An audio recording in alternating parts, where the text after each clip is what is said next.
Hello everyone, नमस्कार, आदाब, सत श्री अकाल। कैसे हो आप सब? उम्मीद करता हूँ कि सब अच्छे होंगे, मस्त होंगे, स्वस्थ होंगे और शानदार जानदार ज़बरदस्त तरीके से पढ़ रहे होंगे साथियों। तो फटाफट से एक बार सभी जुड़ जाएंगे, चैनल को लाइक कर देंगे, शेयर कर देंगे, सब्सक्राइब कर देंगे, जिससे वीडियो का नोटिफिकेशन सभी को मिल सके साथियों। आज का प्रकरण आपने देख लिया होगा, मैं आर के मीणा फिर एक इम्पोर्टेंट सेशन के साथ साथियों। वर्ण विचार क्या होता है, किसे कहते हैं, इन तमाम पहलुओं पर हम परिचर्चा करने वाले हैं।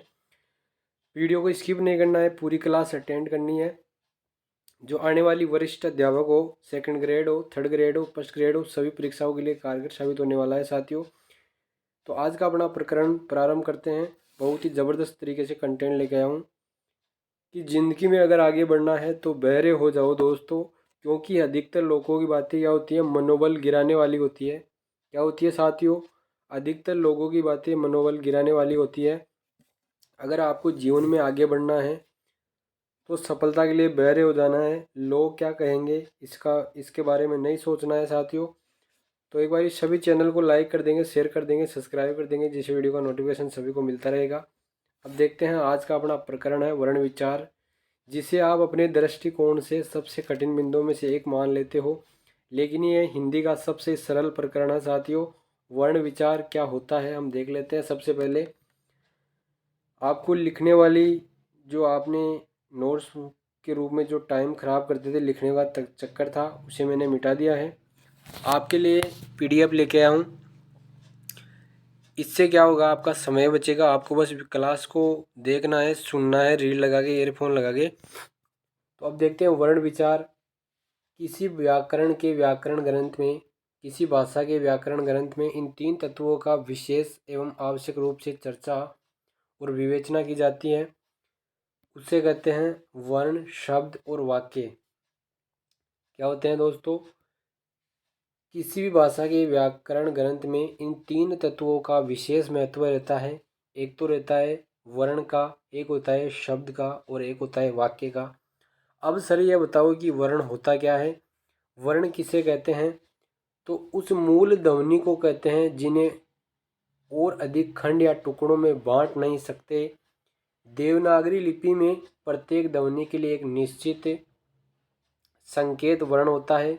भाषा की सबसे छोटी इकाई वर्ण या ध्वनि होती है साथियों। क्या होती है? भाषा की सबसे छोटी इकाई वर्ण या ध्वनि होती है। एग्जाम में क्वेश्चन आ जाए वर्ण किसे कहते हैं, तो भाषा की सबसे छोटी इकाई क्या होती है? वर्ण होता है। नेक्स्ट क्वेश्चन है, नेक्स्ट क्या है? शब्द क्या होता है? तो एक ऐसे सार्थक, एक ऐसे सॉरी एक या एक से अधिक वर्णों से बने सार्थक ध्वनि समूह को शब्द कहते हैं। जो मैं ये नोट्स का निचोड़ लेके आया हूँ साथियों, राघव प्रकाश जी बुक से। इसके साथ साथ नवीन हिंदी व्याकरण है, उससे, रचना से, इन सभी का निचोड़ निकाल के लाया हूँ। और इसके साथ साथ मैं आपको बताना चाहूँगा, जो मैं मैटर लेके आया हूँ, लगभग सभी बुकों का निचोड़ निकाल के लिए लाया हूँ आपके लिए। तो क्लास पूरी अटेंड करनी है, मिस नहीं करनी है। वाक्य क्या होते हैं? शब्द के बारे में चर्चा कर ली। एक या एक से अधिक वर्णों से बने सार्थक ध्वनि समूह को शब्द कहते हैं। नेक्स्ट तेरह का है फिर वाक्य क्या होते हैं?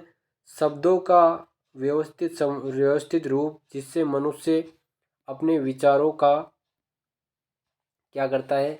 आदान प्रदान करता है, उसे वाक्य कहते हैं। क्या कहते हैं साथियों? उसे वाक्य कहते हैं। नेक्स्ट है हिंदी विश्व की सभी भाषाओं में सर्वाधिक वैज्ञानिक भाषा है। एग्जाम में क्वेश्चन आ सकता है कि जो हिंदी भाषा है वो सभी भाषाओं में सर्वाधिक वैज्ञानिक भाषा मानी जाती है। हिंदी में 44 वर्ण होते हैं। कुल के बारे में पूछ ले तो 52 होते हैं, जिन्हें दो भागों में बांट सकते हैं, स्वर और व्यंजन। स्वर कितने होते हैं? 11 होते हैं। व्यंजन कितने होते हैं? 33 होते हैं। एक सेकंड, चलो जी आगे देखते हैं। टोटल कितने होते हैं दोस्तों? 33 प्लस 11 कितने हो गए? 44। नेक्स्ट है स्वर क्या होते हैं? जो किसी की आशा नहीं करते, जो जिनका स्वतंत्र रूप से उच्चारण होता है, उन्हें स्वर कहते हैं। एक जो री है उसे स्वरों की गिनती में आजकल नहीं किया जा रहा है, फिर भी लेकिन उसे कई स्वर मान लेते हैं। स्वर कितने होते हैं? 11 होते हैं टोटल। राघव प्रकाश जी के अनुसार 10 ही माने गए हैं, लेकिन रचना के अनुसार टोटल 11 स्वर दे रखे हैं रचना बुक के अनुसार। इन्हें दो भागों में बांटा जा सकता है, एक तो लघु स्वर, एक दीर्घ स्वर। क्या होते हैं दोस्तों? एक तो लघु स्वर होता है जिनको बोलने में थोड़ा कम समय लगे, और दीर्घ स्वर क्या होते हैं? जिनको बोलने में थोड़ा अधिक समय लगे। जिन स्वरों के उच्चारण में अपेक्षाकृत कम समय लगे उन्हें लघु स्वर कहते हैं, और जिनके बोलने में अधिक समय लगे उन्हें दीर्घ स्वर कहते हैं। और एक बात और बताना चाहूँगा मैं आपको, थ्योरी प्लस एमसीक्यू आपको दोनों साथ मिलने वाली है डेली। अगर आपको वीडियो पसंद आता है तो चैनल को सब्सक्राइब करें, लाइक करें और ज़्यादा से ज़्यादा वीडियो को शेयर करें। अब दोस्तों जो नेक्स्ट दे रखा है, जिन स्वरों को बोलने में अधिक समय लगे उन्हें दीर्घ स्वर कहते हैं, और जिन्हें बोलने में कम समय लगे उन्हें लघु स्वर कहते हैं। इन्हें मात्रा द्वारा भी दर्शाया जाता है। ये दो स्वरों को मिलाकर बनते हैं। इन्हें संयुक्ताक्षर भी कहा जाता है।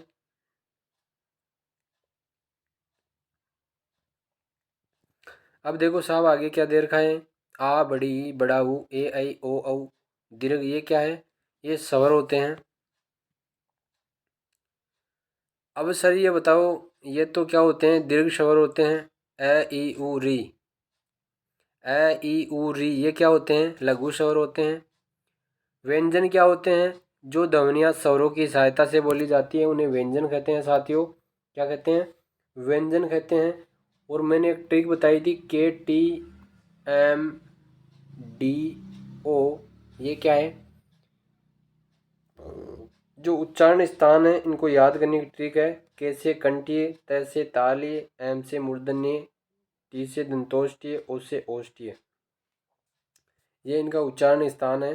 कै की जो उच्चारण स्थान है वो कंठीय है। टी का क्या है? च का क्या है? तालव्य है।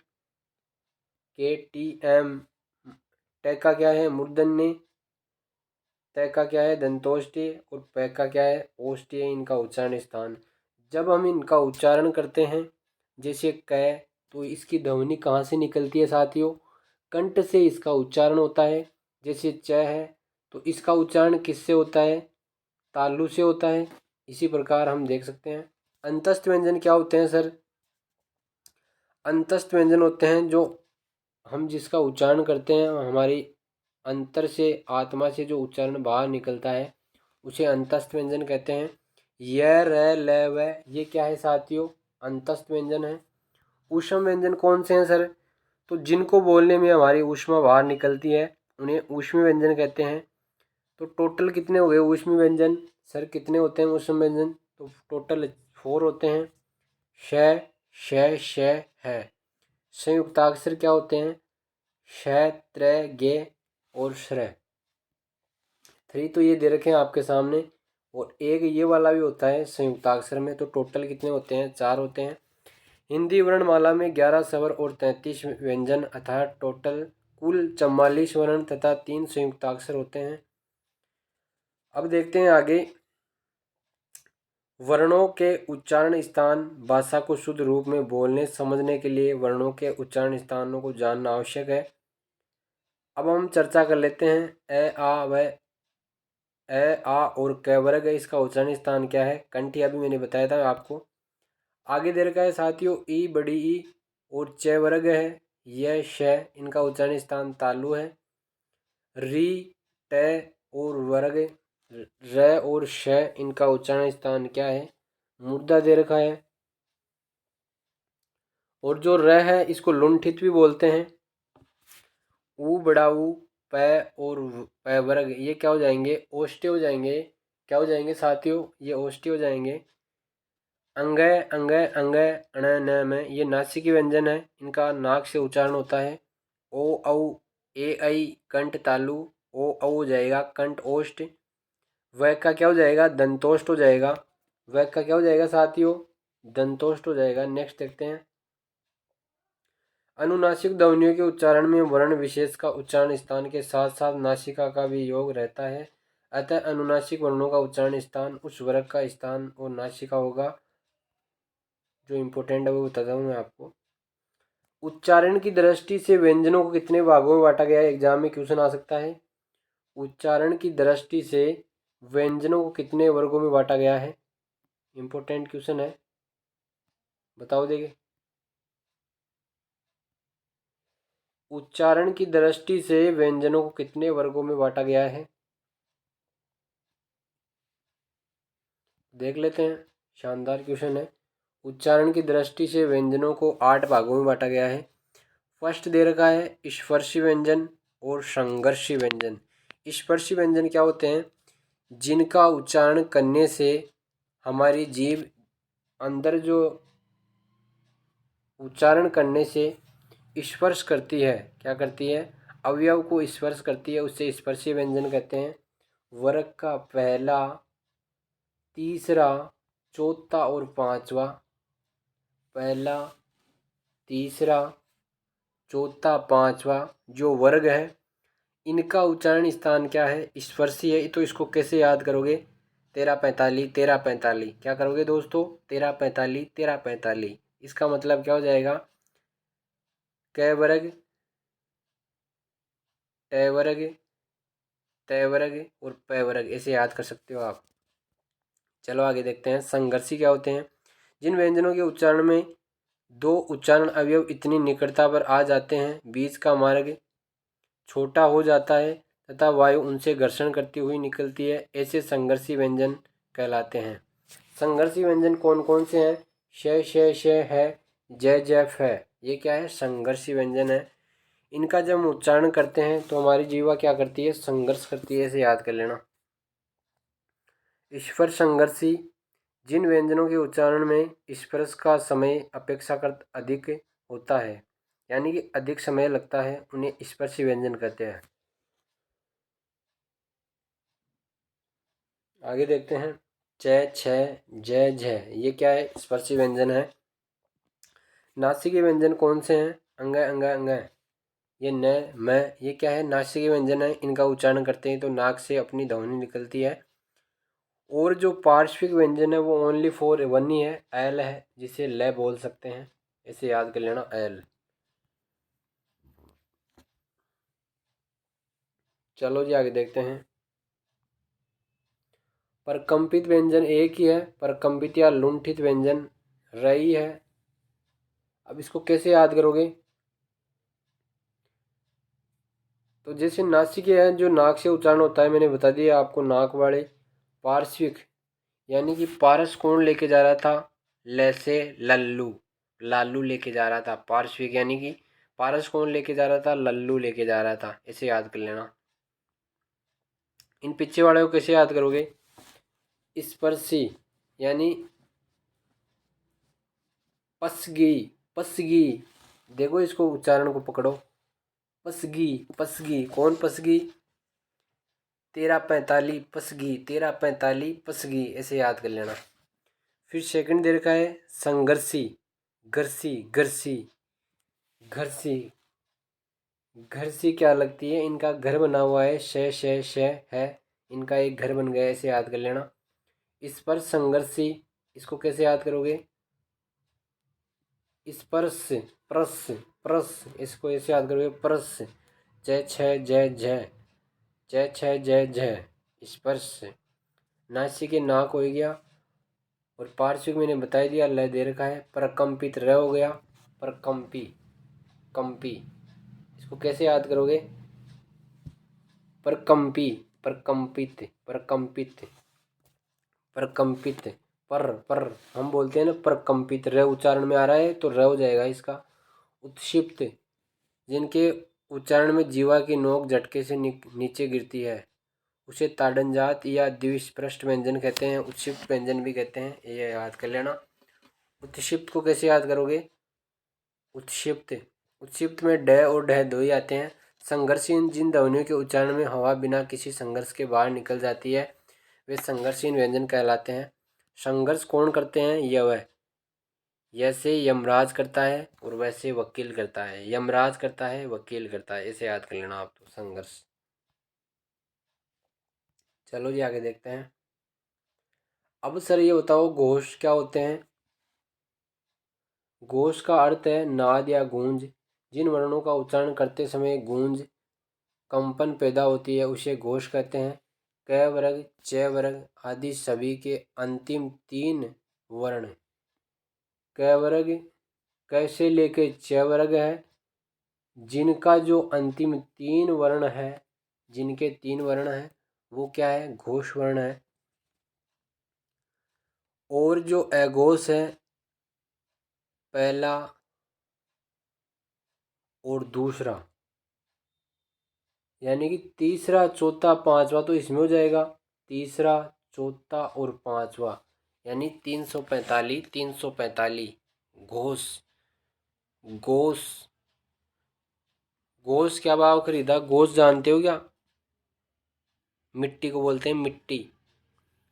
घोष यानी 345 के भाव खरीदा। अघोष यानी कि पहला और दूसरे वर्ग हो जाएंगे इसके अंदर। अल्प प्राण क्या होते हैं? पहला, तीसरा, पांचवा। अल्प प्राण पहला, तीसरा, पांचवा। 135 अल्प प्राण। अल्प प्राण 135 इसे याद कर लेना। 135 यानी पैसे पहला वर्ग, तीसरा वर्ग और पांचवा वर्ग। महाप्राण, महाप्राण में क्या जाएगा? दूसरा और चौथा। दूसरा, चौथा महाप्राण। महाप्राण कितने में निकल गए? 24 इसे याद कर लेना। अनुनासिक अंग अंग यही है। अब दोस्तों जो अपना थ्योरी वाला मामला था वो पूरा हो चुका है। ये क्वेश्चन आपके एग्जाम में आएंगे, इसी से बाहर नहीं जाएंगे। अब क्वेश्चन हल करते हैं हम। वर्णों के व्यवस्थित समूह को क्या कहा जाता है?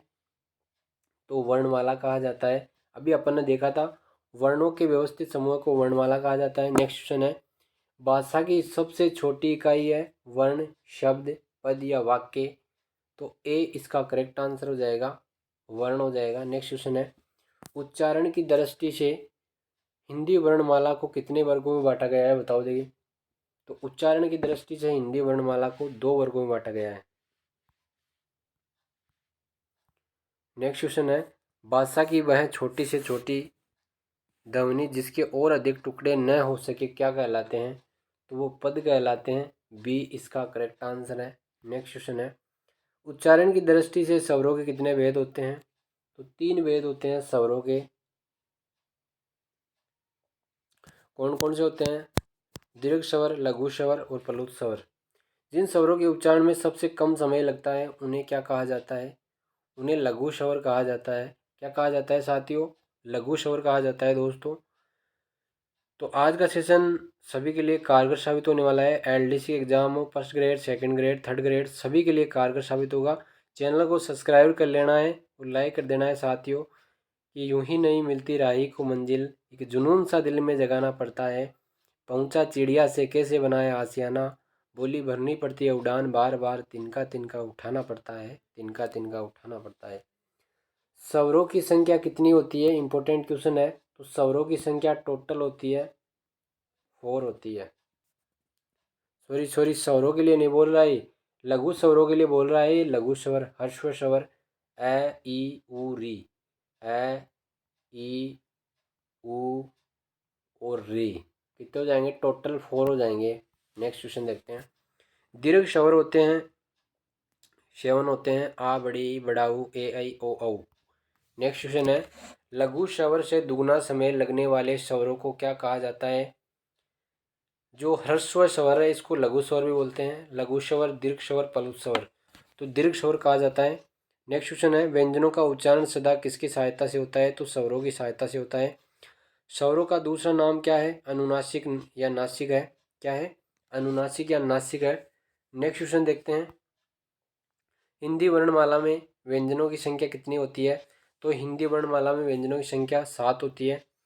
संयुक्त व्यंजन कौन कौन से होते हैं? संयुक्त व्यंजन टोटल आपके सामने दे रखे हैं, श, त्र, गे, श्र होते हैं। नेक्स्ट क्वेश्चन है साथियों, अनुनासिक का दूसरा नाम है अनुस्वार। अनुनासिक का दूसरा नाम क्या है? अनुस्वार। नेक्स्ट क्वेश्चन है, स्पर्श व्यंजनों की संख्या कितनी होती है? तो स्पर्श व्यंजनों की संख्या 25 होती है। स्पर्श, परस के ऊपर क्या पड़ा था? 25 रुपये पड़े थे, इसे याद कर लेना। स्पर्श व्यंजनों की संख्या 25 परस। व्यंजनों के भेद होते हैं, व्यंजनों के 3 भेद होते हैं, स्पर्श व्यंजन, अंतस्थ व्यंजन और ऊष्म व्यंजन। अंतस्थ व्यंजनों की संख्या कितनी होती है? अंतस्थ व्यंजनों की संख्या 4 होती है। नेक्स्ट क्वेश्चन है, अंतस्थ व्यंजन कौन कौन से होते हैं? ये 11 अंतस्थ व्यंजन होते हैं। रिवीजन करवा रहा हूँ फास्टली। ऊष्म व्यंजनों की संख्या बताइए। ऊष्म व्यंजनों की संख्या 4 होती है साथियों। श है क्या कहलाते हैं? ऊष्म व्यंजन कहलाते हैं। क्या कहलाते हैं? ऊष्म व्यंजन। स्पर्श व्यंजन कितने होते हैं? 25। अंतस्थ व्यंजन कितने होते हैं? 4 होते हैं। तो साथियों उम्मीद करता हूँ कि आज का सेशन आने वाली सभी परीक्षाओं के लिए कारगर साबित होगा। तो चैनल को सब्सक्राइब करें, लाइक करें, जिससे आपको न्यू अपडेट मिलती रहेगी कि अगर भरोसा ऊपर वाले पे है तो जो लिखा है तकदीर में वहीं पाओगे, मगर भरोसा अगर खुद पे है तो खुदा भी वहीं लिखेगा जो आप चाहोगे। साथियों खुदा भी वहीं लिखेगा जो आप चाहोगे। अगर वीडियो अच्छा लगा हो तो कमेंट करके ज़रूर बताइए और आशा और उम्मीद करता हूँ कि आज की क्लास हर परीक्षा के लिए कारगर साबित होगी। जय हिंद, जय भारत।